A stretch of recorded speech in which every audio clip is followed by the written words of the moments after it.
आइए विद्यार्थियों, अब हम लोग देखते हैं कक्षा 12 का साइंस साइड वालों में जो हिंदी लगा हुआ है, पेपर देखेंगे उसका हिंदी का। देखिए, हिंदी दो प्रकार की है इसमें लगी हुई है कक्षा 12 में। एक वो हिंदी है जिसको सामान्य हिंदी बोलते हैं, और वो हिंदी है जिसको साहित्यिक हिंदी बोलते हैं। तो जो साइंस साइड के जो विद्यार्थी हैं उनके लिए सामान्य हिंदी लगी हुई है। ये पेपर कैसे आएगा, किस नंबर पर क्या क्या करना है, कैसे करना है, आपको इस वीडियो में पूरी जानकारी दे दी जाएगी। तो चलिए चलते हैं पेपर पर। देखिए, पहला जो प्रश्न रहेगा वह 5 भाग में रहेगा। क, ख, ग, घ और ङ करके 5 नंबर का। आपको ये प्रश्न लेखक के नाम, कवियों के नाम, उनकी रचनाओं के नाम, कौन सा कवि किस युग में हुआ, किस काल की कौन सी रचना है, ये चीज़ें जब आपको याद होंगी तब आप ये वाले प्रश्न कर पाएंगे। इनको करना कैसे है, लिखेंगे प्रश्नोत्तर 1। क का जो उत्तर सही है वो लिख देंगे, ख का जो उत्तर सही है वो लिख देंगे। इस प्रकार आप लोग पहले प्रश्न को कर लेंगे, जो 5 भाग में क, ख, ग, घ और ङ करके बटा हुआ है। जब आप प्रश्न नंबर 2 पर जाएंगे ना, तो प्रश्न नंबर 2 भी ऐसा ही है, बहुविकल्पीय प्रश्न। जैसे पहला है वैसे दूसरा भी आपको बिल्कुल ऐसे ही कर देना है जैसे उसको करेंगे। और ये भी आप तब कर पाएंगे जब आपको रचनाओं के नाम, कवियों के नाम, लेखकों के नाम, कौन सा कवि किस युग में हुआ, किसने किस पत्रिका का संपादन किया, किसके नाम पर किस युग का नाम रखा गया, ये जब आपको याद रहेगा तब ये कर पाएंगे। और ये एक एक नंबर के प्रश्न हैं। कुल मिलाकर एक में 5 प्रश्न, 2 वाले में भी 5 प्रश्न, क, ख, ग, घ, ङ करके ऐसे रहेंगे। तो कुल मिला के 10 नंबर के ये प्रश्न हैं। जब आप ये कर लेंगे तो उसके बाद जब आप जाएंगे तो लिखा हुआ है प्रश्न नंबर 3। यह जो प्रश्न है आपके हिंदी गद्य से आता है। इसमें क्या होता है, 2 प्रश्न दिए रहते हैं, जैसे 2 गद्यांश, जिनमें से केवल आपको एक का करना है, उसको पढ़ना है और उसके नीचे लिखे प्रश्नों का उत्तर देना है।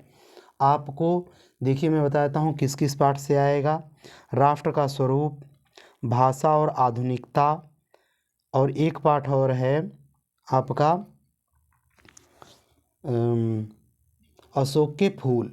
तो ध्यान दीजिए कि अगर अशोक के फूल पाठ से रहेगा वो गद्यांश, तो उसमें अशोक का नाम या फूल पत्ती का नाम जरूर रहेगा। और यदि वह राष्ट्र के स्वरूप से रहेगा तो उसमें राष्ट्र की बात, भूमि की बात, जन की बात, लोगों की बात कही जाएगी। और यदि भाषा की बात कही जा रही है और नएपन की, आधुनिकता की बात कही जा रही है, तो आप समझ जाएंगे कि यह भाषा और आधुनिकता से है। ये ट्रिक है आपको याद करने का। तो देखिए, प्रश्न नंबर 3 2 भाग में रहेगा, अथवा करके आपको केवल एक करना है, उसको पढ़ना है और उसके नीचे लिखे प्रश्नों का उत्तर दे देना है। उसमें भी जैसे देख लीजिए लिखा है, उपयुक्त गद्यांश का संदर्भ लिखिए। संदर्भ कब लिख पाएंगे, जब आपको पाठ का नाम और लेखक का नाम याद रहेगा। दूसरा प्रश्न देख लीजिए, धरती वसुंधरा क्यों कहलाती है, तो इसका उत्तर भी आपको उसी गद्यांश में मिल जाएगा। तीसरा प्रश्न, रेखांकित अंश की व्याख्या।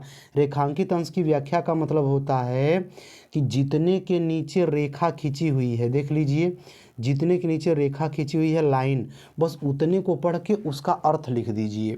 इस प्रकार आपके 5 प्रश्न उसी गद्यांश में मिल जाएंगे। आपको केवल एक कर देना है, मतलब 2 गद्यांश होंगे, एक गद्यांश के 5 प्रश्नों का उत्तर दे देना है, बाकी को छोड़ देना है। आगे चलिए, प्रश्न नंबर 4। प्रश्न नंबर 4 भी वैसा ही है, तीसरे के जैसा, बस अंतर ये है कि उसमें गद्यांश था, इसमें पद्यांश है, कविताएं हैं। कविताएं कौन किस किस पाठ से आ सकती हैं मैं आपको बता देता हूँ, याद कर लीजिए। श्रद्धामनु, पवनदूतिका, कैकेयी का अनुताप, हिरोशिमा, मैंने आहुति बनकर देखा, नौका विहार, बापू के प्रति, और एक पाठ है अभिनव मनुष्य। इनमें से ज़रूर आ जाएगा, आप इसको देख लीजिए। करना क्या है, इन 2 कविताओं में, चौथे में भी 2 कविताएं होंगी, जैसे तीसरे में 2 गद्य हैं वैसे चौथे में 2 पद्य होंगे। आपको केवल एक करना है, उसको पढ़ना है और उसके नीचे लिखे जो जितने भी प्रश्न हैं उनका उत्तर दे देना है। तो ये आप बिल्कुल वैसे ही कर लेंगे जैसे आप तीसरे को किए हैं। आगे जब आप बढ़ेंगे प्रश्न नंबर 5 पर, तो प्रश्न नंबर 5 रहेगा आपका लेखक का जीवन परिचय और कवि का जीवन परिचय। 5वें के क में लेखक, 5वें के ख में कवि रहेंगे। मैं आपको बता दूं, 2 लेखक का मैं बताऊंगा, आप याद कर लेना, जिसमें हैं डॉक्टर हजारी प्रसाद द्विवेदी और एक हैं वासुदेव शरण अग्रवाल। इन दोनों में से किसी एक का कवि का आ जाएगा, आप लिख देना। जब आप 5वें के ख में जाएंगे तो कवि, वो तो लेखक हैं, ये जो डॉक्टर हजारी प्रसाद द्विवेदी हैं और वासुदेव शरण अग्रवाल, ये 5वें के क में लेखक होंगे, लेकिन जब आप ख में आएंगे तो कवि हो जाएंगे। तो कवि में किसका जीवन परिचय रहेगा? जीवन परिचय नहीं, साहित्यिक परिचय। साहित्यिक परिचय का मतलब आप लोग समझते हैं कि इन्होंने अपनी पुस्तकों के माध्यम से, कृतियों के माध्यम से, रचनाओं के माध्यम से साहित्य को क्या योगदान दिया, हिंदी साहित्य में इनका क्या योगदान है, इन्होंने किस रस में लिखी अपनी रचनाएं, किस अलंकार का अधिकतर प्रयोग किया है, इनकी शैली क्या थी, इनकी विधा क्या थी, ये आपको सब बता देना है। इसी को कहते हैं साहित्यिक परिचय। तो देखिए, साहित्यिक परिचय किस किस कवि का आ सकता है? तो मैथिली शरण गुप्त, रामधारी सिंह दिनकर और जयशंकर प्रसाद। मैं ये आपको बता रहा हूँ कि इन तीनों में से एक आ जाएंगे, आप याद कर लेना, लिख देना। एक बार फिर से देखते हैं 5वें नंबर प्रश्न को। 5वें नंबर 5 के क में लेखक का जीवन, साहित्यिक परिचय और उनकी प्रमुख रचनाएं। 5 के ख में कवि का साहित्यिक परिचय और उसकी प्रमुख रचनाएं। प्रमुख रचनाएं में 3-4 पुस्तकों के नाम लिख देंगे। इस प्रकार आपका 5वें नंबर का प्रश्न पूरा हुआ। 6वें नंबर पे आएंगे। 6वां नंबर का जो प्रश्न है वो आपकी कथा भारती से होगा, जिसमें आपको मैं बता दूं, बहादुर, पंचलाइट और कर्मनाशा की हार, इन 3 पाठों को आप पढ़ लीजिएगा ध्यान से। अगर आपके पेपर में आ जाएगा कि कहानी का सारांश लिखिए या कथा वस्तु पर प्रकाश डालिए, तो आप लोग उस कहानी को 1 पेज में अपने हिसाब से लिख देंगे, पूरा 1 पेज में केवल।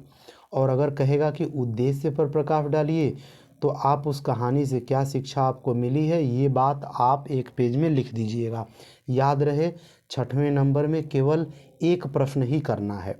आगे 7वें नंबर पे आएंगे। 7वें नंबर में बहुत सारे प्रश्न होंगे। आपको खोजना है कि रश्मि रथी कहाँ लिखा है। रश्मि रथी जहाँ रहेगा वो आप प्रश्न पढ़ना शुरू करेंगे। 2 प्रश्न होंगे वहाँ रश्मि रथी में, आपको केवल 1 करना है। रश्मि रथी कैसे प्रश्न हल करेंगे ये मैंने अलग वीडियो बना दिया है, उसको आप देख लेंगे। 3 लोगों का चरित्र चित्रण, भगवान श्री कृष्ण, कुंती और कर्ण का मैंने बता दिया है, आप उसको देख लेंगे।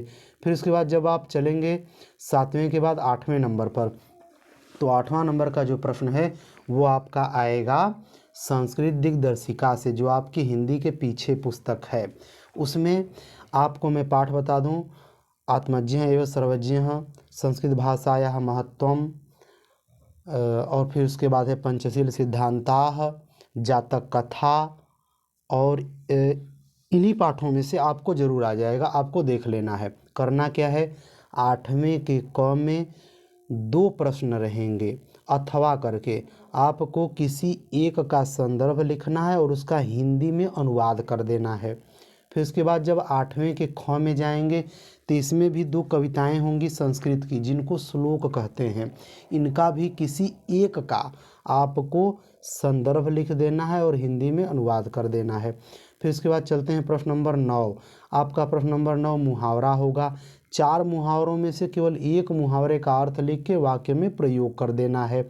यह आप अपने क्वेश्चन बैंक में देखेंगे, बड़ा ही अच्छा ही समझाया गया होगा। फिर आगे चलते हैं प्रश्न नंबर 10 क पर। 10 के क में संधि आएगा। आपको क्या करना है, दिया रहेगा ऑप्शन, जो सही है उस पर आपको टिक लगा देना है। मैंने संधि पर कुछ वीडियो बनाए हैं, आप लोग उसको देख लेंगे। फिर उसके बाद जब आप चलेंगे आगे तो देखिए ख नंबर पर आएंगे तो ये विभक्ति और वचन रूप पूछेगा, शब्द रूप। तो शब्द रूप में मैंने वीडियो बनाया है आत्मा और नाम का, मैंने ट्रिक बताया है, आप देख लेंगे, उसी में से आएगा, वही आप लिख देंगे। फिर इसके बाद जब आप आगे बढ़ेंगे तो प्रश्न नंबर 11 में देखिए शब्द युग्म होंगे, 2-2 शब्द दिए होंगे एक ही जैसे, और लेकिन अर्थ रहेगा थोड़ा थोड़ा अलग। तो आपको जैसे लिखा है वसन और व्यसन, ये पहला प्रश्न है 11वां का। तो इसमें आपको खोजना है कि ABCD में से कौन सा सही है। तो इसमें वसन माने होता है वस्त्र और व्यसन माने होता है आदत। तो आप लोग लिख देंगे 11वां के पहले का C सही है। जो सही है केवल आपको वही लिखना है, बाकी नहीं। आगे भी देखिए ऐसे ही प्रश्न रहेंगे। फिर उसके बाद जब आप आगे बढ़ेंगे इधर तो आगे आपको मिलेंगे, देख लीजिए 11वां के बाद आपका जो प्रश्न आएगा वह है 11 वाले में आपको रहेगा शब्द युग्म। फिर उसके बाद आगे चलेंगे तो देखिए लिखा रहेगा एक शब्द के दो दो अर्थ, अर्थात शब्द रहेंगे एक, अर्थ रहेंगे दो। जैसे अंबर, तो अंबर का लिख देंगे आकाश और कपड़ा, ऐसे करके। मान लीजिए अगर आप में आ जाता है द्विज, तो लिख देंगे द्विज माने ब्राह्मण पक्षी। फिर आता है मान लीजिए कपि, तो लिख देंगे कपि माने बंदर, और कपि माने कपि माने सूर्य भी, हनुमान जी भी होते हैं। तो आपको केवल दो अर्थ लिखने हैं, और वो भी 3 में से या 4 में से किसी एक के। इतना याद रखना है कि कितने प्रश्न दिए हैं और कितने आपको करने हैं। फिर उसके बाद चलेंगे वाक्यांशों के लिए एक शब्द, जैसे जो आँखों के सामने हो तो उसे कहते हैं प्रत्यक्ष। फिर नीचे जाएंगे जो जानने की इच्छा रखता हो या जानने की इच्छा रखने वाला, जिज्ञासु। ऐसे भी आ सकता है जो कभी न मरता हो, अमर। जो कभी बूढ़ा न होता हो, अजर। जो कभी जन्म न लेता हो, अजन्मा। ऐसे ही आप अपने क्वेश्चन बैंक में देख लेंगे, कई प्रश्न दिए रहेंगे। फिर उसके बाद देखिए आएगा दो वाक्यों को शुद्ध करने के लिए। हिंदी में वाक्य रहेगा, उसको आपको शुद्ध करके लिख देना है। फिर इसके बाद चलिए 12वें नंबर पर, 12वां के क में रस रहेगा। एक रस का आपको उदाहरण और परिभाषा लिखना है। 12वें के ख में अलंकार रहेगा। किसी एक अलंकार का जो दिया रहेगा उसमें से किसी एक का आपको परिभाषा और उदाहरण लिखना है। फिर 12वां के ग में जाएंगे, तो 12वां के ग में छंद रहेगा। किसी एक छंद का आपको परिभाषा और उदाहरण लिख देना है। ये आपको आपके क्वेश्चन बैंक में मिल जाएगा, या फिर मेरे वीडियो में देख लेंगे, आपको मिल जाएगा। फिर चलिए आगे चलते हैं। प्रश्न नंबर 13, आपको पत्र लिखना है किसी एक विषय पर। अथवा करके 2 ठो दिया रहेगा, आपको किसी एक पर पत्र लिख देना है। पत्र लिखने का आपको तरीका आना चाहिए, बाकी अंदर आपको उस विषय पर अपने से लिखना होता है। आगे चलते हैं प्रश्न नंबर 14। 14 नंबर पर आपको निबंध होगा। निबंध कैसे लिखा जाएगा, कैसे लिखेंगे, ये मैं आपको अलग वीडियो में बता दिया हूँ। 2-3 मिनट का वो वीडियो है, आप लोग देख लीजिएगा। इस प्रकार आपका यह जो पेपर है यह पूरी तरह से समाप्त होता है। निबंध लिखने का एक तरीका मैं बता दूं कि आप लोग निबंध उस विषय पर लिखेंगे जिस विषय के बारे में आप लोग सबसे अधिक जानते हैं, जो उसमें दिया हुआ है। ठीक है, आपका यह पेपर पूरी तरह से समाप्त हो गया।